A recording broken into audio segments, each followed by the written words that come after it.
Bom dia! Que a graça e o amor de Deus estejam sobre você neste novo dia que se inicia. O Senhor esteja convosco. Proclamação do Evangelho de Jesus Cristo segundo Lucas. Certo dia, Jesus estava rezando num lugar retirado e os discípulos estavam com ele. Então Jesus perguntou-lhes: Quem diz o povo que eu sou?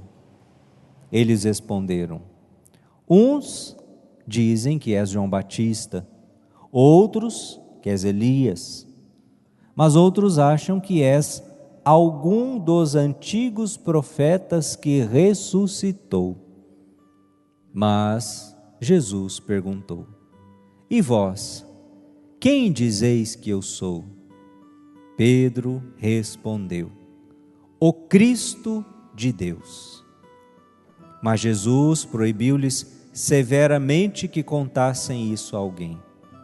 E acrescentou: O Filho do Homem deve sofrer muito, ser rejeitado pelos anciãos, pelos sumos sacerdotes e doutores da lei, deve ser morto e ressuscitar no terceiro dia.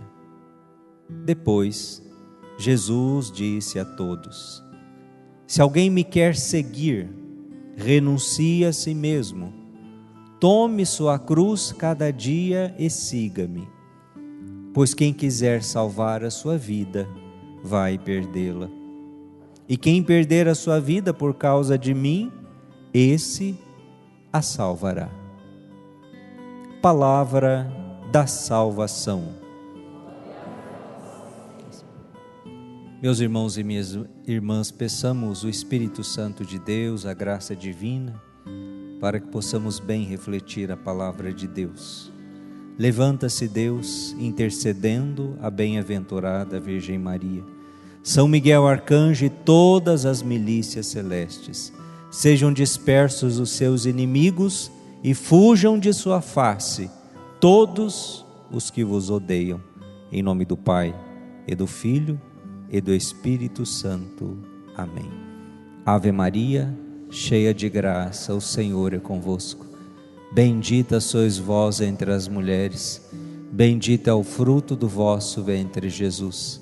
Santa Maria, Mãe de Deus, rogai por nós, pecadores, agora e na hora de nossa morte. Nossa Senhora da Paz. O salmo que hoje nós cantamos, que hoje nós rezamos, o Salmo 62. A minha alma tem sede de vós, como a terra sedenta, ó meu Deus. A minha alma tem sede de Deus, como terra seca, como terra sedenta. Hoje é dia de cantar aquela música, hein? A música da terra seca. Minha alma tem sede de vós, minha carne também vos deseja. E aí o que esta pessoa faz? Venho assim contemplar-vos no templo. Por que nós estamos aqui? Porque a nossa alma tem sede de Deus. Somos como esta terra seca, como esse deserto árido, que precisa desta água, que precisa ser irrigado por esta chuva da graça de Deus, que nos mantém de pé, que nos mantém nesta vida, nesta caminhada cristã. Meus irmãos e minhas irmãs, a primeira leitura hoje do profeta Zacarias nos fala de um servo sofredor, de alguém que morre e ao que eles feriram de morte, haverão de chorá-lo, como se chora a perda de um filho único, hão de sentir por ele uma dor, que se sente pela morte de um primogênito. Zacarias profetiza sobre a morte de um profeta, e o pranto, as lágrimas do povo, por este profeta que morre. Nós vamos ver também o cumprimento desta profecia não só na vida de tantos profetas do Antigo Testamento, mas do próprio Cristo, que é o Filho de Deus e que vem para dar a vida e morrer também pelos nossos pecados. Por isso, a dimensão da profecia que nos é resgatada por esta primeira leitura. Também neste mundo, neste tempo, sermos profetas. Aliás, é uma dimensão da vida cristã que às vezes esquecemos. Pelo batismo, pela graça batismal, nós nos tornamos profetas, sacerdotes e reis pastores. E o profeta é aquele que é mensageiro, que é boca de Deus no mundo.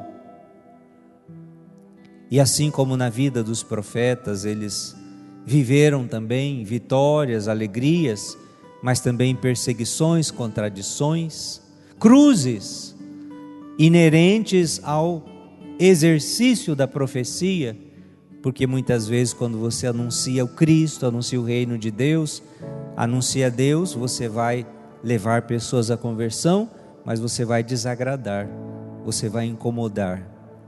Por isso também na vida cristã, quando nós queremos viver autenticamente uma vida como Jesus nos inspira no Espírito Santo, não podemos ter medo de ser profetas. Não podemos ter medo de anunciar Jesus com a palavra e com a vida. Mesmo que muitas vezes não vão gostar, que muitas vezes vão se sentir incomodados, mas antes agradar a Deus do que a homens. Esse é o preço do ser cristão. Esse é o preço do nosso batismo, porque somos chamados também nesse mundo de tanta ilusão, de tantas contradições, de tantas mentiras sendo idolatradas como verdades e caminhos de felicidade, sermos boca e voz de Deus, anunciando a verdade do Santo Evangelho. São Paulo aos Gálatas, na segunda leitura, nos mostra também esta condição de em Jesus, configurados, unidos a Jesus, também nos tornarmos filhos, e se filhos, herdeiros do reino e das bênçãos de Deus. Vós todos sois filhos de Deus, pela fé em Jesus Cristo. É pela fé em Jesus e pelo santo batismo que nos tornamos filhos de Deus. Vós todos que fostes batizados em Cristo, vos revestistes de Cristo. E revestidos de Cristo, que é o Filho eterno, somos filhos adotivos. E o que vale não é mais ser judeu, nem grego, escravo, livre, homem, mulher, porque todos sois um só em Jesus Cristo. Aqui São Paulo está alertando aos Gálatas que ainda estavam muito presos às leis de Moisés, às leis judaicas, às leis do Antigo Testamento, colocando a sua salvação no cumprimento da lei. E São Paulo vem dizer, não, é a fé em Jesus Cristo, batizados em Jesus, configurados a Jesus, vocês se tornam filhos de Deus. E trazendo para a nossa realidade também, do dia de hoje, da vida, do dia a dia, 2000 anos depois somos cristãos, e na vida religiosa, na igreja também, temos a realidade das leis, das regras, dos mandamentos, das normativas, que são importantes porque ajudam-nos a viver de uma maneira organizada e ordeira, mas as coisas no seu devido lugar. Não façamos dessas regras, dessas leis, desses preceitos a nossa salvação. Não porque eu tenho que fazer isso, isso e isso, a missa dos domingos, confessar uma vez por ano, rezar tantas vezes ao dia, tarará, tarará, dar o dízimo, pronto, estou salvo. Claro que devemos fazer tudo isso, mas o principal é o quê? É Cristo. É a palavra de Cristo. Se a gente fizer todas as regras, vamos dizer, institucionais, mas não vivermos a regra do Evangelho, de que adianta? Se não vivermos o amor, se não perdoamos, se não somos justos, se não temos compaixão. Então, pedir a Deus a graça, realmente de uma vivência cristã, encarnada no Evangelho de nosso Senhor Jesus Cristo. Jesus pergunta aos discípulos: quem sou eu? No dizer do povo, é o Evangelho de hoje. E aí são várias as visões, né, de Jesus. Hoje também, sair perguntando por aí, né? Quem é Jesus? Aí vai vir 1001 versões, desde as mais tresloucadas. Mas Jesus pergunta: e para vocês, meus discípulos, não para o povão, para vocês, meus discípulos que estão comigo há 3 anos, Jesus aqui está prestes a subir para Jerusalém para dar a vida. Quem sou eu para vocês, afinal? Jesus queria saber se eles já tinham entendido isso. Quem é Jesus, afinal?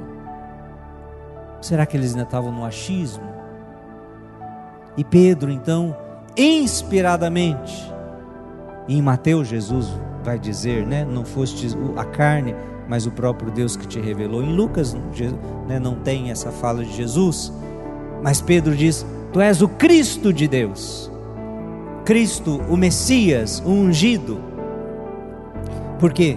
Porque naqueles tempos de Jesus, tempos muito conturbados, em que o Império Romano oprimia a Palestina, oprimia o povo judeu, oprimia o povo de Jerusalém, e o povo esperava um grande libertador militar, um grande libertador político, que as profecias do Antigo Testamento diziam que viria um ungido, viria um descendente de Davi, viria um grande para libertar o povo, fazer uma grande revolução e espantar aquele Império Romano e fazer com que os judeus fossem livres e senhores de si.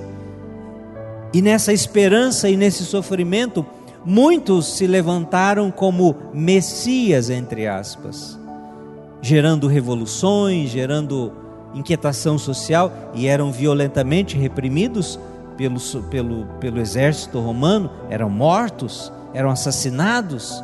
O exército era implacável contra essas revoluções políticas e messiânicas. E Jesus vem então num primeiro momento como um desses que poderia ser o Messias esperado. E por isso Pedro vai dizer: tu és o Cristo de Deus, o Messias, aquele que nós esperamos. Mas aí Jesus vai dizer: ok, eu sou o Messias, mas não nos moldes das expectativas de vocês, porque vocês esperam o Messias triunfante, e eu venho como servo sofredor.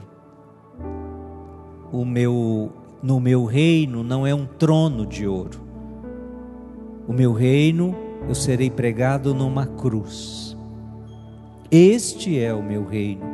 A minha coroa não é de ouro, mas a minha coroa será de espinhos.